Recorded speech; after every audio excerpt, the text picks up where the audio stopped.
Hey, I'm Bradford of the Penny Pinch Guide of Personal Finance, and in today's video, we're going to cover how to calculate your adjusted gross income, or AGI. This is an important number, whether you are just filing your taxes by yourself, or more particularly, if you're using the IRS Free File program, which does have an income limit, regardless of your filing status, of $89,000 AGI for the previous tax year.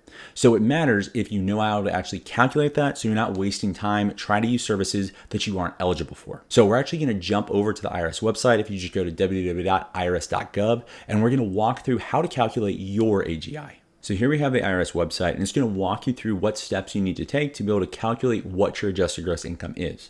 So if we look right here, it's going to talk about, hey, your AGI is going to be your total or gross income from all your sources minus certain adjustments that are going to be listed on Schedule 1 of IRS Form 1040.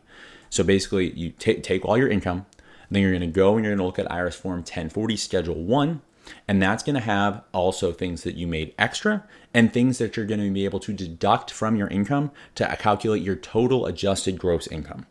So some of the most common things that you're going to see is if you had alimony payments, educator expenses, certain business expenses, like if you're a reservist, performing artist, fee-based government official, if you have health savings accounts, if you have deductible IRA contributions, moving expenses, granted that is going to be for military moves only, deductible self-employment taxes, penalties on early savings withdrawal, retirement contributions, as well as student loan interest.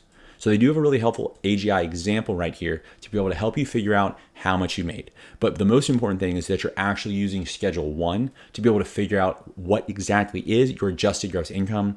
And even though what I talked about, those are going to be the most common things that are going to both increase your adjusted gross income and decrease your adjusted gross income, that's going to cover about 95% of the scenarios. But there are other things that you might have done to make money, or things that you spent money on that you're going to be able to actually deduct from your income that are going to not be completely captured there. And so that's why we're going to look at the actual Schedule 1 a little bit later.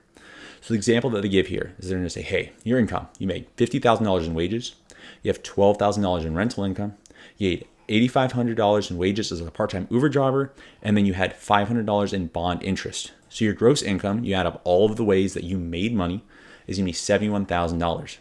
Now, what adjustments do you have that are going to actually lower what your adjusted gross income is? So you had $250 in educator expenses, as well as $2,500 in student loan interest. So that gives you your total adjustments to your gross income of $2,750. So you're just going to take that $2,750, subtract it from your $71,000, and that is going to give you an adjusted gross income of $68,250. Now, like I said, we're still going to look at your actual Schedule 1, so that way you have a full picture of what are all the ways that you could both increase your income and decrease your income by eligible deductions. So let's go to that now. So this is what IRS Form 1040 Schedule 1 is going to look like. So we're not going over how to actually fill it out, but I'm going to highlight the areas where you can both increase your AGI and decrease your AGI with eligible deductions. So part 1, this is all of the additional income. So it's helping to capture what are all of the potential ways that you might have made money over the previous year. So it could be taxable refunds, credits, offsets of state and local income taxes. Like I mentioned earlier, if you had alimony coming in here, gambling, cancellation of debt, foreign income, if you received Alaska Permanent Fund dividends, jury duty pay, prizes and awards, basically anything that you might have possibly received money from. So make sure you're reading through this whole section. Now, the area that I'm sure most people are more interested in is what are the deductions that I might be thinking about. So scrolling down here, adjustments to income. Now, everything in here is going to also include what I had previously mentioned for what's going to be that 95% umbrella that most people are going to have, but going through here. So educator expenses, like I already mentioned, health savings account, deductible part of your self-employment tax. If you have a self-employed SEP, so that's a type of self-employment retirement fund, self-employment health insurance deductions, alimony that you paid, not that you received, student loan, reserved for future use, don't worry, that's nothing. That's the IRS to be able to put something else in there without having to adjust the whole form. If you have an MSA, jury duty pay, deductible expenses related to income reported on line 8L from the rental personal property engagement for profit, the non-taxable amount of the value of Olympic and Paralympic medals, and the U.S. Olympic Committee prize money reported on line 8M.